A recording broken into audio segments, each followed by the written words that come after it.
मछली पालन में सफलता चाहिए आप लोगों को तो नर्सरी पाउंड सबसे फर्स्ट बनवाना है। नर्सरी पाउंड बन गया, छोटा बच्चा स्टॉक करना है। बच्चा स्टॉक करने का सही टाइम किसान भाइयों, तो हमारे प्यारे किसान भाइयों, इंडियन के फार्मिंग चैनल में आप सभी का स्वागत है।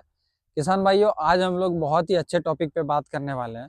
अभी का टाइम देखिए, बच्चा स्टॉक करने का टाइम है और बच्चा स्टार्ट कर भी रहे हैं फार्मर लोग।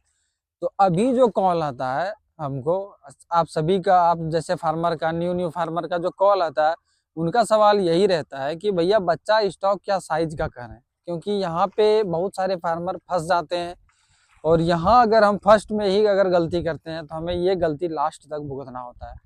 तो इस वीडियो को पूरा अच्छे से देखिएगा।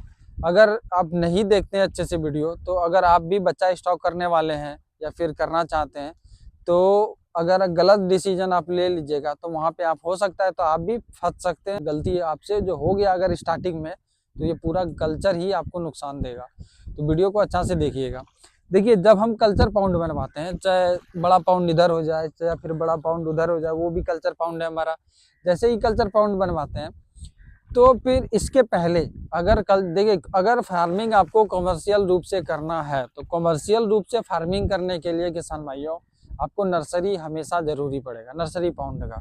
क्योंकि बिना नर्सरी पाउंड के आप अगर नर्सरी पाउंड नहीं बनवाते हैं और डायरेक्ट बड़े तालाब में बच्चा स्टॉक करते हैं तो नुकसान होने का स्टार्टिंग वहीं से स्टार्ट हो जाता है। जब आप डायरेक्ट बड़े तालाब में स्टॉक करते हैं बच्चा, तो नुकसान वहीं से स्टार्ट हो जाता है।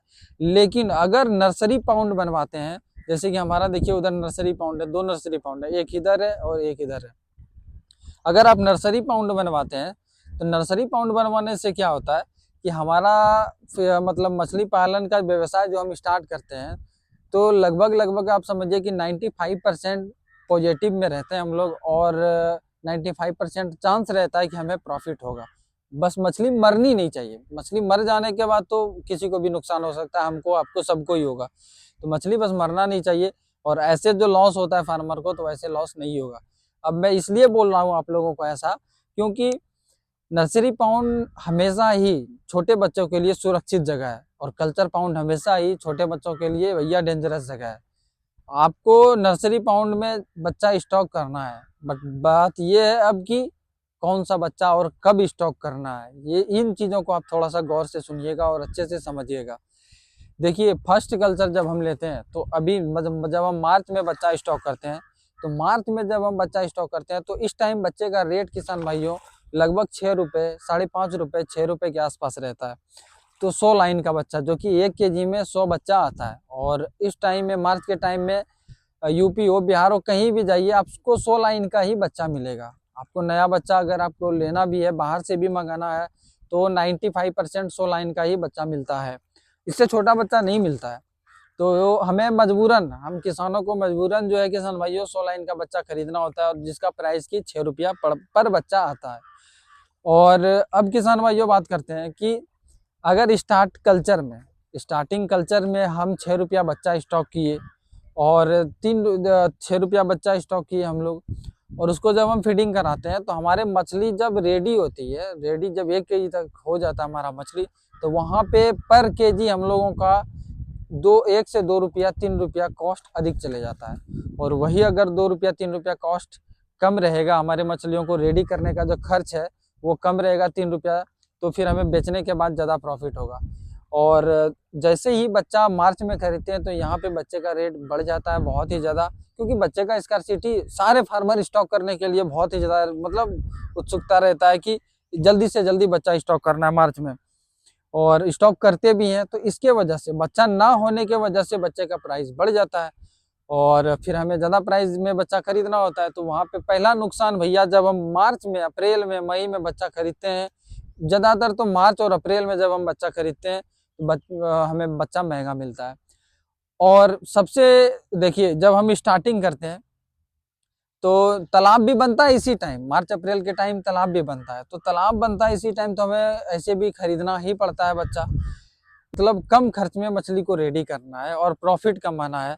तो बच्चा स्टॉक करने का सही टाइम अगर किसान भाई आप समझे तो अगस्त सितंबर बहुत ही अच्छा टाइम होता है बच्चा स्टॉक करने का। अगस्त में अगर आप बच्चा स्टॉक कर रहे हैं, सितंबर में आप बच्चा स्टॉक कर रहे हैं, तो 250 लाइन का करें। और उससे पहले, अगर उससे पहले कर रहे हैं तो फिर 500 लाइन का बच्चा स्टॉक करें। अगस्त में भी आप 500 लाइन का बच्चा स्टॉक कर सकते हैं और आपका बच्चा ठंड आते आते आपका बच्चा 100 लाइन का हो जाएगा।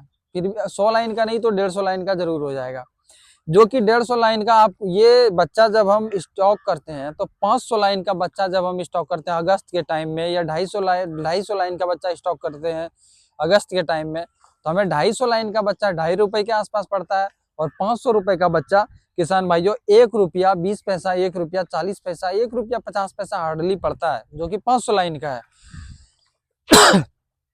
तो जब हम बच्चा स्टॉक करते हैं तो 500 लाइन का बच्चा अगर हम स्टॉक कर रहे हैं, अगर ₹1.5 उसमें बच्चा का दाम है, अगर हम उसको उसी ₹1.5 का खाना खिला दें तो हमारा बच्चा किसान भाइयों करीब करीब 150 लाइन के आसपास आ जाएगा।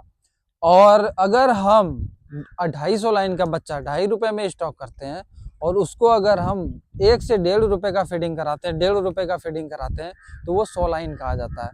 आप खुद समझिए कि जो बच्चा अभी ₹6 में मिल रहा है, ₹6.5 में मिल रहा है, वो बच्चा अगर हम अगस्त के टाइम में स्टॉक कर लेते हैं नर्सरी पाउंड में, तो नर्सरी पाउंड में जब हम इसको स्टॉक करते हैं 250 लाइन बच्चा, 500 लाइन बच्चा, तो हमारा वो बच्चा 3 साढ़े 3 रुपए में 100 लाइन का बच्चा रेडी हो जाता है।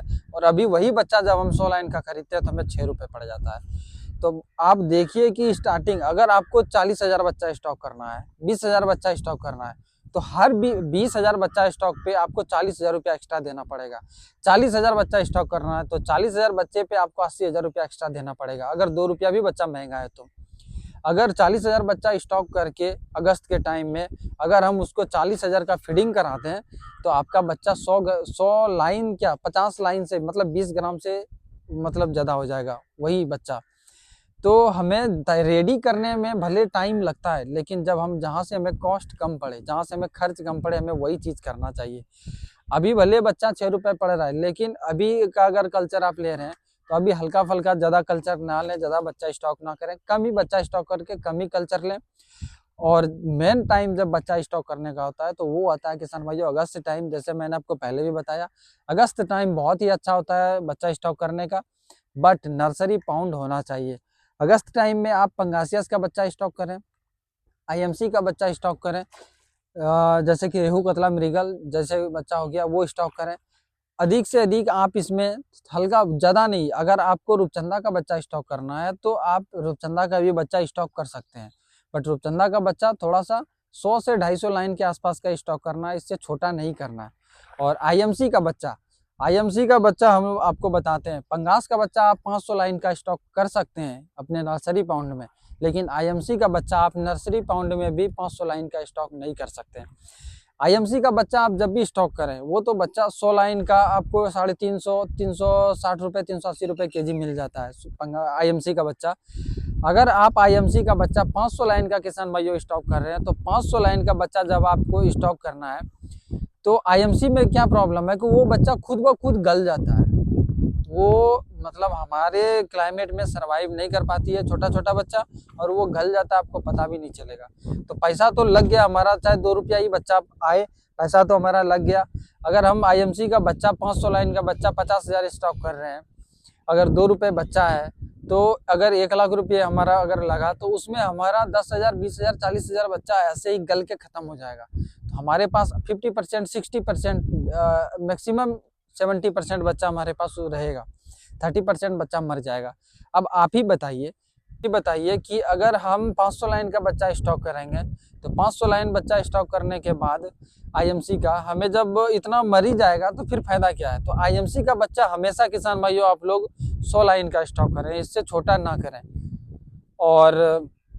और किसान भाइयों पंगासियस का करना है तो 500 लाइन तक भी आप कर सकते हैं। और किसान भाइयों आपका रूपचंदा करना है तो रूपचंदा भी आप कम से कम 250 लाइन का करें, इससे छोटा ना करें। 250 लाइन, अधिक से अधिक 300 लाइन, इससे छोटा बच्चा स्टॉक ना करें। किसान भाइयों कोई भी बच्चा है, कोई भी पंगासियस को छोड़ करके इधर कोई भी बच्चा है, आप उसको 250-300 लाइन का स्टॉक करें, हार्डली, इससे छोटा बच्चा ना करें। और पंगासियस में किसान भाइयों आप अधिक से अधिक 500 लाइन का बच्चा स्टॉक करें, इससे छोटा ना करें। और ये सारा बच्चा स्टॉक कहाँ होगा तो नर्सरी पाउंड में होगा, चाहे 100 लाइन का ही क्यों ना हो। जब तक कि मछलियाँ 100 ग्राम की नहीं हो जाती है तब तक कल्चर पाउंड में हम लोग नहीं डाल सकते। बड़े पाउंड में डालने का मतलब है कि हमें हमारा बच्चा 100 ग्राम हो जाना चाहिए, तभी हमें बड़े पाउंड में बच्चा स्टॉक करना चाहिए। नहीं तो हमारे बच्चे पे बहुत सारे प्रॉब्लम आ सकते हैं जब हम छोटा बच्चा कल्चर पाउंड में डालेंगे। तो कल्चर पाउंड में डालने के बाद पक्षियाँ आती है, सांप हमारे तालाब में जाते हैं। मैं ये बात हमेशा और बार बार कहता हूँ किसान भाइयों आप लोगों को, कि अगर डायरेक्ट आप बड़े पाउंड में बच्चा स्टॉक करते हैं तो नुकसान क्या होता है कि अगर देखिए अभी सांप चले जाएगा पाउंड में, तो पता है ना, आपको पता चलेगा ना हमको, 24 घंटा तो रहेंगे नहीं तालाब पे। रात में आई सांप चले गई, बच्चा छोटा है, 2-4 सांप 5 सांप अंदर चले गई, तो पर डे 2 मछली 3 मछली एक सांप खा रही है, तो 5 सांप है तो वो 15 बच्चा 20 बच्चा पर डे खा रही है।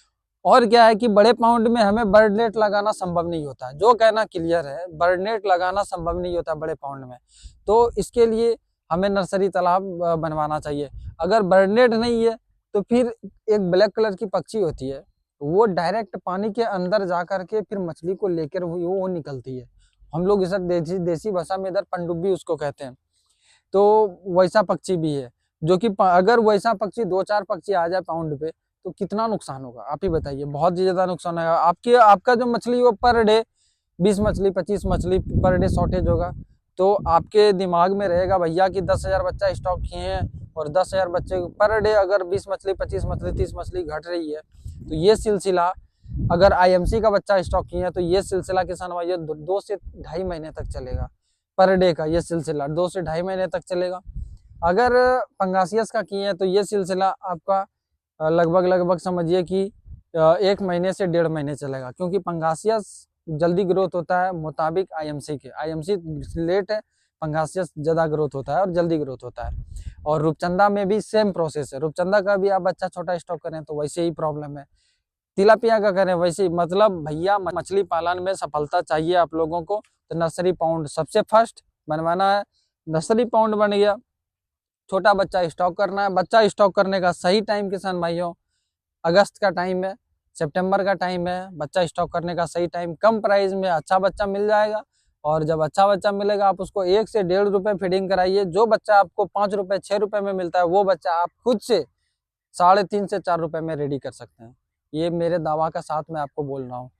तो इसीलिए आप लोग फिश फार्मिंग कर रहे हैं कीजिए, लेकिन हमेशा ध्यान रखिए कि हमारा जो 1 केजी करने का कॉस्ट है वो हमेशा कम से कम जहां तक हो सके वहां तक कम करें। 2 रुपए 3 रुपए 4 रुपए 5 रुपए भी अगर कम कर सकते हैं तो कीजिए, और ये कीजिए, प्रैक्टिकली कीजिए आप लोग। अधिक जानकारी के लिए भैया हमारे साथ आप ट्रेनिंग में जुड़ सकते हैं। दवाई चाहिए आप लोगों को, दवाई के लिए ऑर्डर लगा सकते हैं, कोई प्रॉब्लम नहीं है। ट्रेनिंग में जुड़ने के बाद ऐसे ही हम लोग बताते हैं थोड़ा सा, और बहुत ही अच्छे से फिर समझाना होता है। मेन बात है ट्रेनिंग का कि जहाँ भी प्रॉब्लम होता है तो हम लोग डायरेक्ट वीडियो कॉल वीडियो के माध्यम से ग्रुप में सॉल्यूशन देते हैं। फिर प्रॉब्लम का सॉल्यूशन हम लोग सब मिलजुल कर काम करते हैं ग्रुप में। आप भी जुड़ते हैं तो आप भी हमारे साथ जुड़िए। कहीं कोई प्रॉब्लम होता है तो क्वेश्चन डालिए, आंसर मिलेगा, या फिर उसका प्रैक्टिकली वीडियो हम लोग बना के देते हैं। तो जहाँ से हो सकता है जैसे होता है भैया सपोर्ट करते हैं। इसीलिए ट्रेनिंग में आप लोग जुड़ सकते हैं। अभी स्टार्ट है और आराम से ये चलते रहेगा, पूरा साल चलेगा। पूरा साल चलने का मतलब है कि स्टार्टिंग से हम लोग स्टार्ट करते हैं और पूरा साल ये ट्रेनिंग जो है चलता है हमारा। तो ऐसे इन्फॉर्मेटिव वीडियो देखने के लिए हमारे चैनल को सब्सक्राइब करें, और मिलते हैं अगले वीडियो में। अगले वीडियो में मेरा किसान भाइयों टॉपिक ये रह सकता है कि पाउंड अच्छा है या फिर आपका ये टैंक अच्छा है, क्योंकि यहाँ पे भी बहुत सारे फार्मर फंसते हैं। पाउंड अच्छा है कि टैंक अच्छा है, इस पे डिस्कस करना चाहिए या नहीं करना चाहिए, आप लोग थोड़ा सा कमेंट कीजिएगा। धन्यवाद।